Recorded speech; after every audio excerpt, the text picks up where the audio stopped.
नमस्कार मित्रांनो, स्वागत आहे तुमचं आपल्याच या खूपसूरत यूट्यूब चॅनलवर, जसे की नाव आहे इन्फॉर्मेशन कट्टा। तर मित्रांनो, आज आपण जाणून घेणार आहोत की फेअर अँड लवली फॅक्टरीमध्ये कशी बनवली जाते।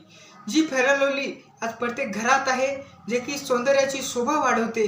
तर मित्रांनो, ही फेअर अँड लवली बनवली कशी जाते, तर याबद्दल मी तुम्हाला सविस्तर माहिती सांगणार आहे। कोणते कोणते इन्ग्रेडियंट्स आहेत जे की ते बनवण्यासाठी वापरले जातात, केमिकल्स, अशा प्रत्येक गोष्टीचं जे तुमच्या मनात क्वेश्चन येत आहे त्याचा प्रत्येक क्वेश्चनचा मी आन्सर देणार आहे। तरी हा व्हिडिओ शेवटपर्यंत नक्की बघा। तर मित्रांनो, सगळ्यात पहिली गोष्ट जी म्हणजे की याच्या वापरासाठी म्हणजे फेअर अँड लवली बनवण्यासाठी वापरली जाते ती म्हणजे मिल्क। मित्रांनो, तुम्हाला वाटत असेल दूध पण लागतं, तर मित्रांनो हां, दूध नक्कीच लागतं, कारण फेअर अँड लवली दुधाशिवाय बनत नाही, कारण दुधाचीच क्वांटिटी याच्यामध्ये जास्त असते। तर मित्रांनो, फेअर अँड लवली बनवण्यासाठी सगळ्यात पहिली गोष्ट जी की दूध।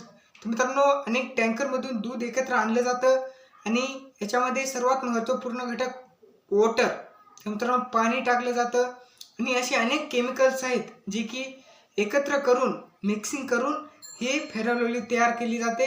तर यामध्ये पहिला जे केमिकल येतो ते म्हणजे पॅल्मिटिक ॲसिड आणि नंबर 2 मित्रांनो जे की आहे स्टेरिक ॲसिड, अजून डायमिथिकॉन, इथाइल हेक्साइल मिथेक्सायनामाइड, मित्रांनो अल्लनटॉइन।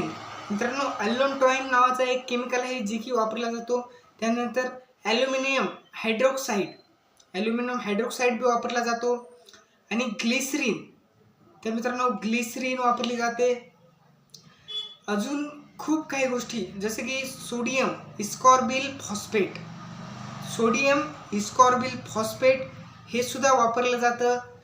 अजून मित्रांनो, यामध्ये सर्वात मेन गोष्ट तर मित्रांनो एक मिक्सिंगची मशीन असते, ज्यामध्ये हे सर्व केमिकल्स एकत्र केले जातात आणि हे मीडियम टेम्परेचरला ठेवले जातात आणि यापासूनच आपली फेअर अँड लवली तयार होते। अशा अनेक केमिकल्स असतात जे की फेअर अँड लवली बनवण्यासाठी वापरल्या जातात, जे की आपल्या त्वचेला ब्राईटनेस देतात। तर अशा अनेक विटॅमिन्स, असे अनेक म्हणजे केमिकल्स वापरून ही फेअर अँड लवली तयार होते। तर मित्रांनो, हा व्हिडिओ आवडला असेल लाईक आणि सबस्क्राईब नक्की करा।